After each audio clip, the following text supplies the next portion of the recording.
노후에 크리스찬 투데이라는 잡지사하고 인터뷰한 내용이 실렸습니다. 그의 말은 참 뜻밖의 말이었습니다. 왜냐하면 당신이 과거로 되돌아가면 무엇을 다르게 하려느냐. 이건 아주 유명한 분이었거든요.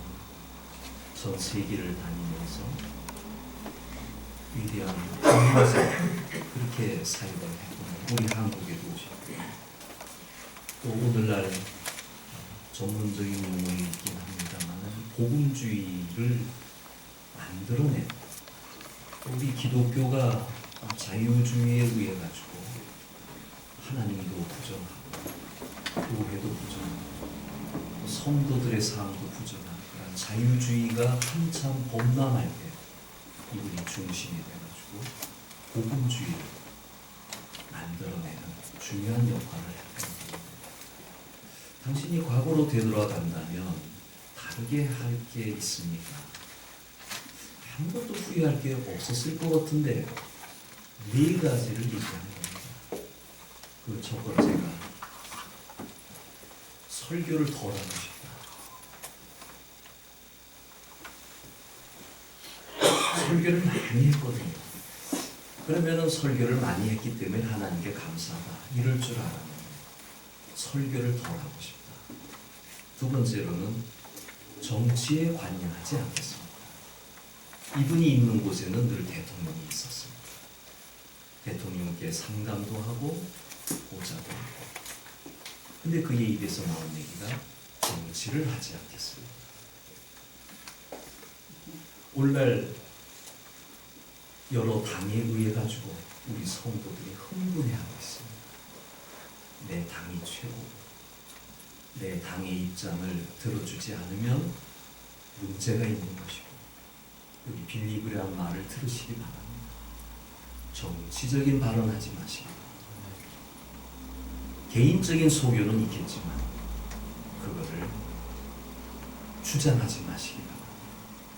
목사님들의 실패 중에 하나가 정치에 관여할 때입니다. 하나님을 더 중심으로 해야 되는데 이게 왜 중요하냐면 우리 하나님이 만드신 기관이 있습니다. 첫째가 가정이고 둘째가 이스라엘이고 세 번째가 교회입니다. 하나님이 만든 기관입니다. 그런데 국가와 학교와 정당과 이런 건 하나님이 만든 게 아니에요. 하나님이 국가를 만드신 걸로 착각하지 마시기 바랍니다. 하나님의 나라를 원하셨지. 이스라엘이 왕이 달라고 할 때 너희들 후회하는 거다. 내가 왕인데 어찌 인간의 통치자를 원하냐.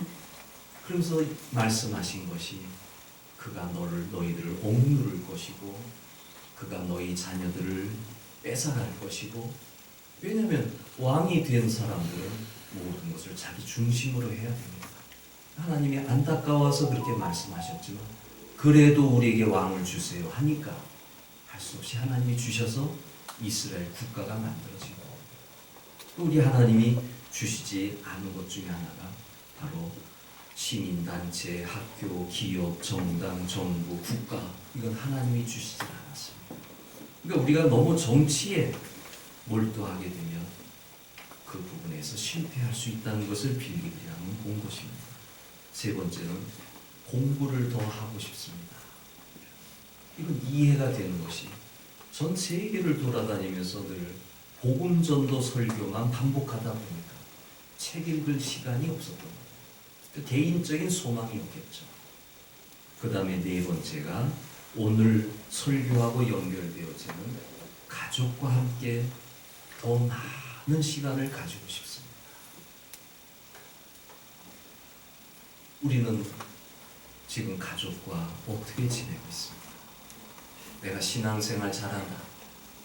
내가 하나님 의지한다. 내가 교회 생활을 한다. 교회를 섬기고 있다.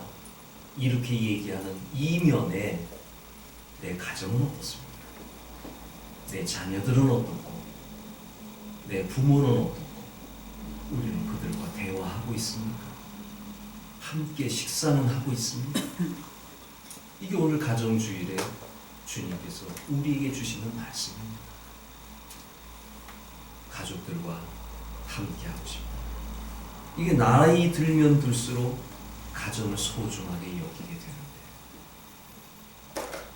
저희 주위에 이제 원로가 될 목사가 있는데 카톡에다 손자 손녀 사진 보여주고 본인이나 좋아할 것이지.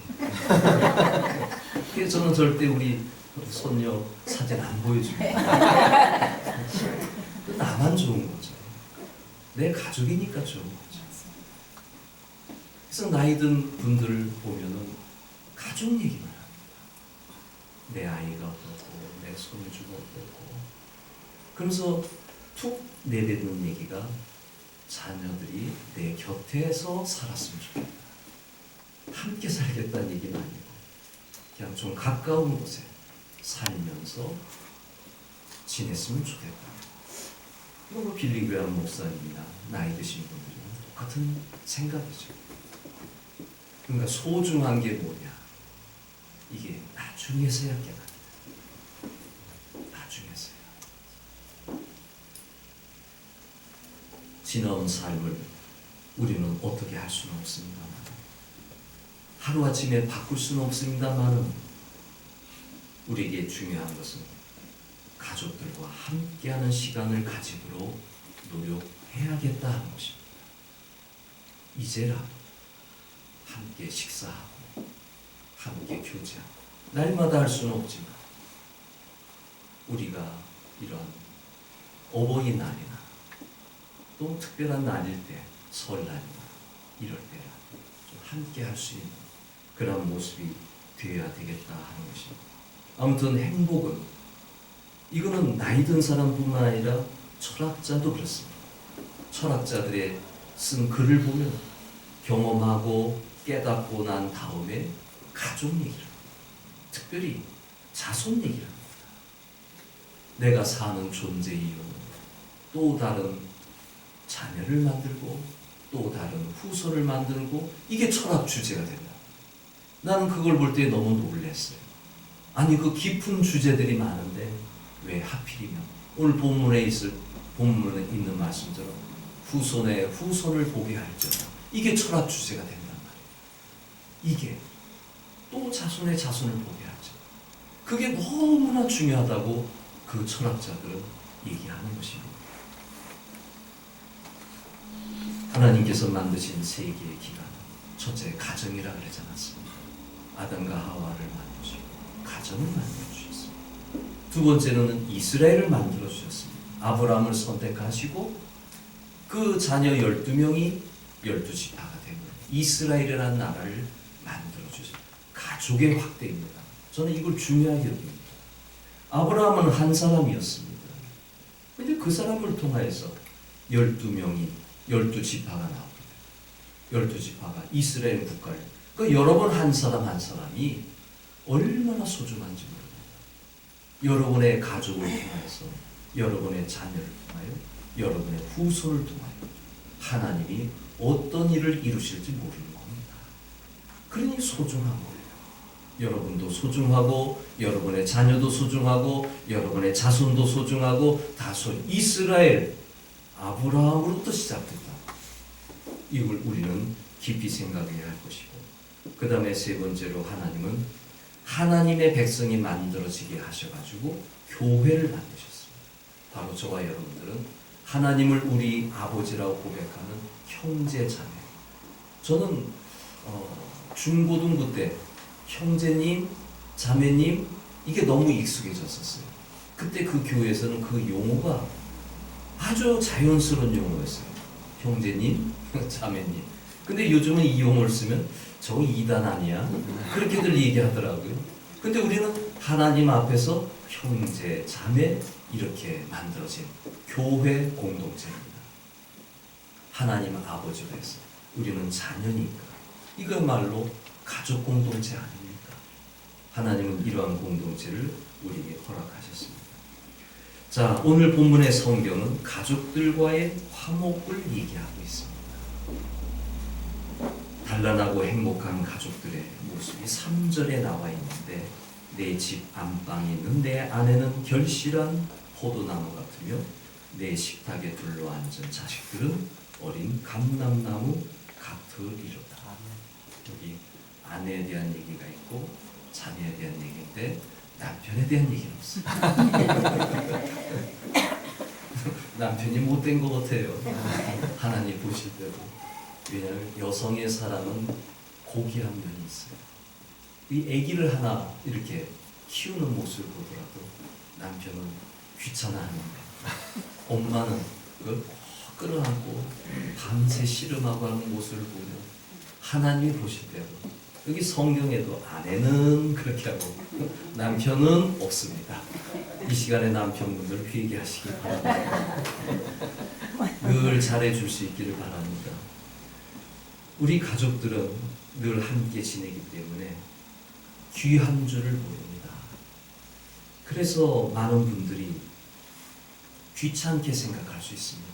늘 가까이 있고 심리적으로 가까이 있고 시간적으로도 가까이 있고 저녁이 되면 모이기도 하고 이러니까 이게 귀한 줄을 모르고 살아가는데, 때로는 심리적으로 서로 불편한 관계가 생겨나게 될 때 피할 수도 없고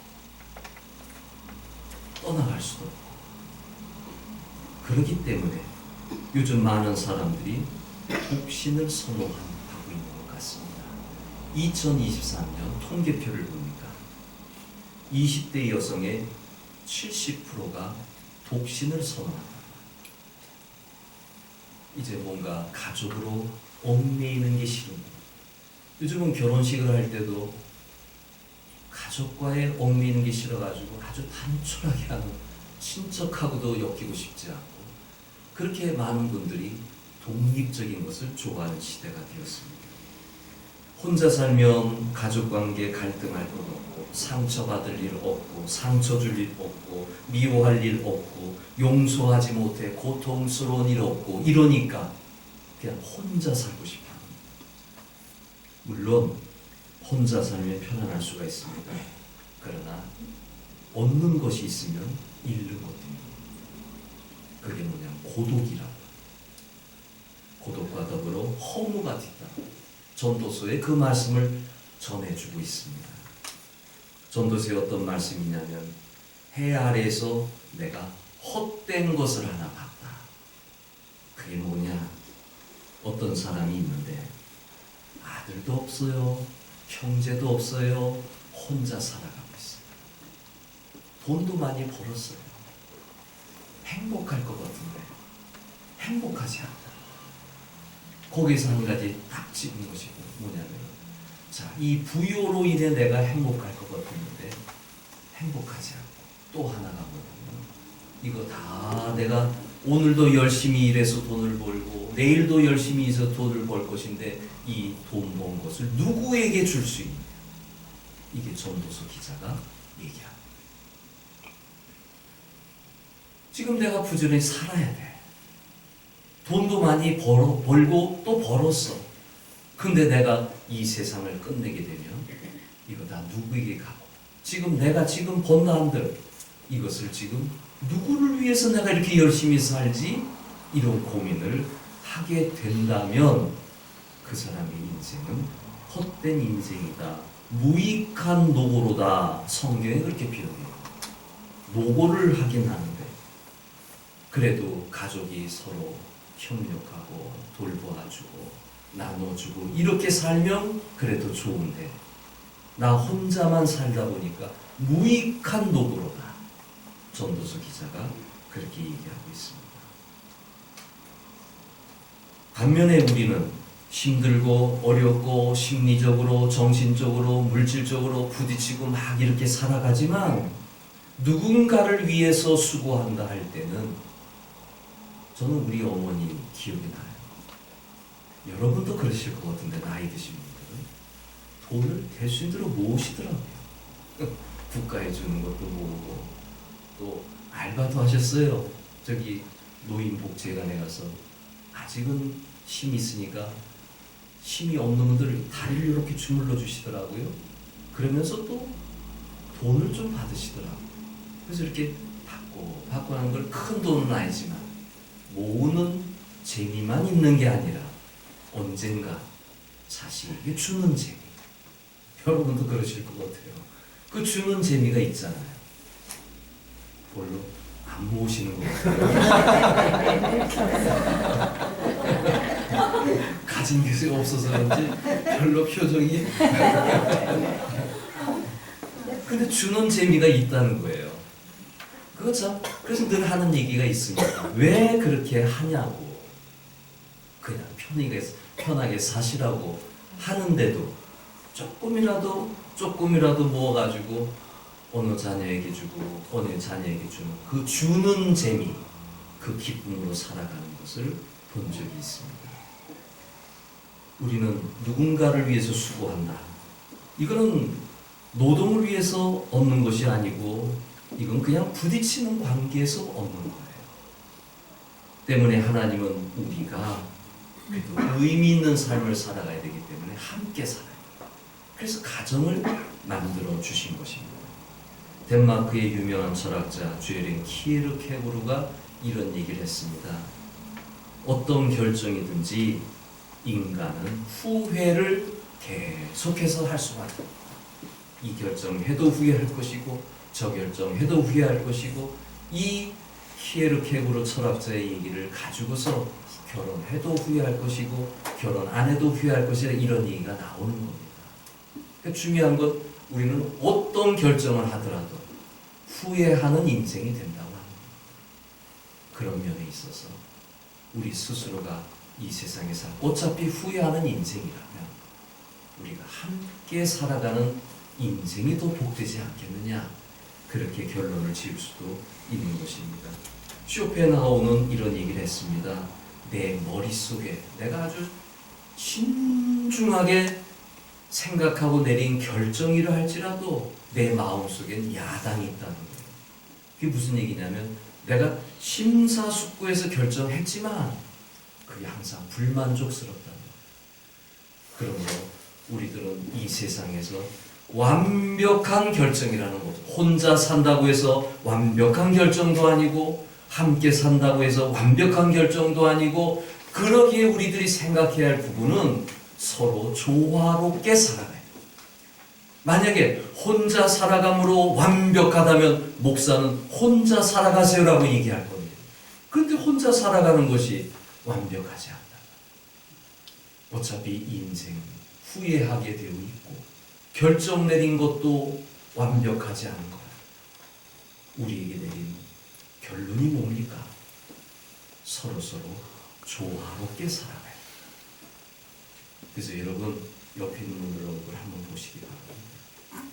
그리고 속으로 생각을 하세요. 결정된 존재가 지금 그 모습이 결정된 게 아니에요. 그 사람이 아무리 악하고 그 사람이 아무리 못되다 할지라도 하나님께서는 너 아직 결정된 거 아니야. 이게 제가 목회하면서 배워요. 하나님이 변화시켜 줄 때는 변화 주실 것이고 변화되지 않으면 또 하나님이 손대는 것이고 그냥 그렇게 끝나는 거예요. 근데 인간이 인간을 판단하면 안 돼요. 인간이 인간을 결정지으면 안 돼요. 이게 괴로운 거죠. 이게 힘든 거예요.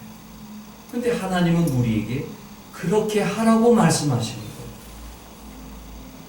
우리는 어느 한 개인을 볼 때 A라는 사건을 통하여서 너는 이것 때문에 틀렸어.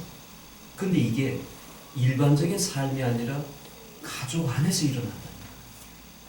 부모가 자녀를 볼 때, 자녀가 부모를 볼 때 아주 부정적인 것만 하나만 딱 보고서 너는 왜 그러니까. 그러니까 말이 잘못 나가는 거예요. 우리의 삶에 있어서는 결정된 게 없습니다. 오늘 본문 3절에 우리는 이렇게 한 번쯤은 결정을 내려야 될 거예요. 결실한 포도나무 같은 아내, 포도송이 같다. 내 아내는 포도송이 같이 탐스럽고 아름답다. 남편의 눈에는 결실한 포도나무 같은 아내, 이 얼마나 귀하고 아름다운 모습이겠습니까? 옛날에 어떤 성을 점령한 군주가 있었는데 남자들은 그 성에 내버려 두고 여인들과 자식들은, 어린이들은 다 성 밖에 나가게 했습니다. 왜 그렇게 결정인지 모르겠지만 그렇게 결정하고 내린 다음에 아내들과 여자들과 그리고 아이들에게 너희들이 가장 귀중하게 생각하는 보물이 있다면 그거 하나는 들고 나가게 해주겠다. 그래서 다 성 밖으로 쫓아내게 되었는데 한 여인이 커다란 자루에다가 메고 나오는 거예요. 뭐냐? 그러니까 남편이요. 너 죽을 생각을 했느냐? 여기 남자는 다 내버려 두고 보물만 가지고 나가라 그랬는데 왜 그걸 둘러내고 나가느냐? 그러니까 그 여인이 하는 얘기가 보물을 가지고 나가라고 했으니 나는 내 남편이 보물이요. 그리고 이걸 둘러매고 나왔다고 얘기하는 거예요. 그 말도 일리가 있는 거예요. 보물을 내 남편이라고 했으니 그러니 그걸 끌고 나갈 수 있도록 결국 허락했다는 얘기입니다. 이게 옛날 얘기만 그런 줄 아십니까? 오늘날에도 이런 일이 있다니까요. 남편들은 잘 귀담아 들으시길 바랍니다. 어떤 남편이 있었는데 50대에 명예퇴직을 당한 거예요. 이런 일이 우리가 97년 IMF 이후에 많이 있었잖아요. 그래가지고 대기업을 다니다가 퇴직을 당했으니 그 회사 다닐 때 얼마나 바빴겠습니까? 그래서 남편이 하는 얘기가 그래 잘 됐어. 내가 회사 일만 하다 보니 가족과 함께 하지도 못했고 자녀들과 함께 하지도 못했고 그리고 취미 생활도 못했고 그랬으니 그래 내가 이번 기회에 이제 가족들과 함께 지내기로 하고 취미 생활도 할게 라고 했는데 3개월이 딱 지나가니까 남편의 얼굴이 어두워지는 거예요. 말이 사라지는 거예요. 여기에 위기의식을 아내와 자녀들이 느끼기 시작한 거예요. 말로는 여유롭게 살지, 취미생활하고 살지 했지만 그 마음은 썩어 들어가는 거예요. 그래가지고 아내와 자녀들이 어느 날 가족 회의를 하고 남편 몰래 회의를 해요. 얘야, 우리 아빠를 좀 살려야 되겠다. 이렇게 했다가 큰일 나겠다. 그래가지고 내린 결론이 이벤트를 열어준 겁니다. 그래서 함께 이제 남편의 생일날 45세가 54세가 됐으니까 그 생일날을 맞이해가지고 이제 함께 식사를 하고 어느 카페에 들어간 겁니다. 조용한 카페에 들어가서 이제 아내가 이벤트를 벌이는 겁니다. 그리고 편지 하나를 딱 꺼내가지고 읽어 내려가기 시작하는 겁니다. 이건 제가 쓴 게 아니니까 제가 읽어드리겠습니다.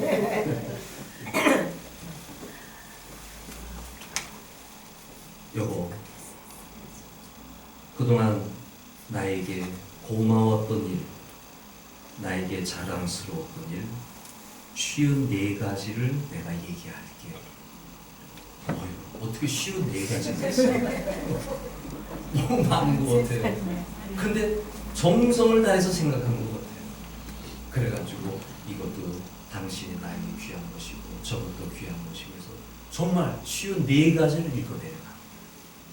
그 다음에 자녀들도 4명의 자녀가 있었는데 아빠가 나에게 소중하고 고마워. 그걸 또 적어서 읽어내려가.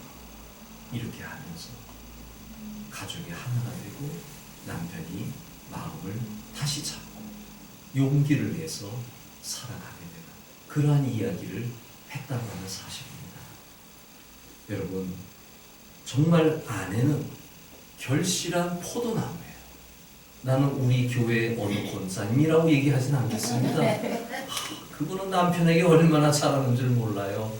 정말 그걸 보면서 그 가정의 아내는 결실한 포도나무구나.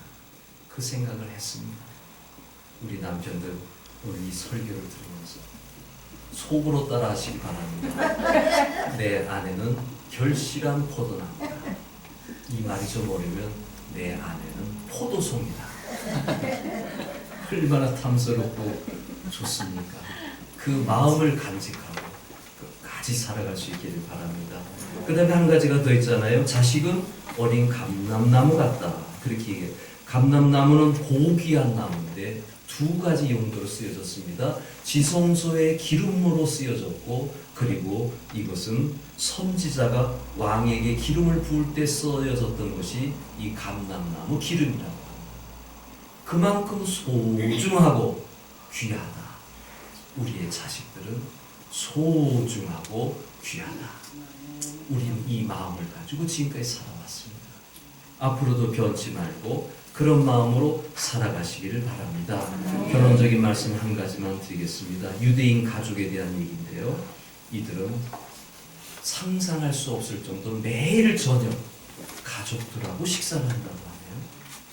어떠한 특별한 일이 아닌 다음에는 가족들하고 식사를 한다고 합니다. 이게 유대인 가족 문화인데 이 시간만큼만은 다른 사람을 만나려고 하지 않고 또 손님이 왔다 할지라도 거절합니다. 이들이 만나서 하는 게 뭐냐면 식사하는 거잖아요. 그리고 대화하는 겁니다. 이들은 함께 대화를 나누면서 서로의 말에 경청하기 시작합니다. 주부의 수고에 대한 칭찬, 음식을 주신 하나님에 대한 감사의 기도, 맛있는 음식으로 인한 즐거움, 그리고 즐거운 대화, 서로 격려하고 서로 좋은 일, 안 좋은 일 서로 대화하면서 이것을 풀어나가고 하는 이러한 일들이 유대인들의 식탁 문화라고 합니다. 우리는 그렇게 할 수 없잖아요. 그래서 제가 서론에 말씀드린 것처럼 어떤 특별한 날이 되면 꼭 가족들과 함께 식사하시기 바랍니다. 멀리 나가지 않고 동네 식당이든 꼭 식사하시기 바랍니다. 그렇게 하면서 서로 교제를 나눠야 됩니다. 더 나아가서는 특별한 날이 아니더라도 때로는 자식이 식사를 초대해서 같이 식사하고, 때로는 부모가 자녀들을 초대해서 식사를 하고, 이왕이면 식탁을 서로 나눠야 됩니다. 이 식탁은요, 성소와 지성소가 세워질 때 이 아카시아 나무, 시딤이라고 하는데 히브리어로 시딤 나무로 식탁을 하나 만들었어요. 여러분 그 식탁을 만드는 가운데 성소와 지성소에 거기에 떡도 놓고 포도주도 놓고 그런 것들이 있습니다. 그렇게 해가지고 그 식탁이 뭐로 만들어지냐면 이 요즘 말로 아카시아 나무로 지어졌는데 이 아카시아 나무의 뜻이 뭐냐면은 평화, 선량함, 구원, 용서라는 뜻입니다. 그러니까 식탁의 문화에서는 서로 선하고 용서하고 그리고 아름답고 평화를 만들어내고 이게 식탁 문화라고 합니다. 그러므로 저와 여러분 우리 교회에서는 매주 식사하니까 여러분 가정에서 여러분 식탁의 문화를 잘 만들어내가지고 여러분의 가정의 평화가 늘 깃들기를 바랍니다. 기도하겠습니다.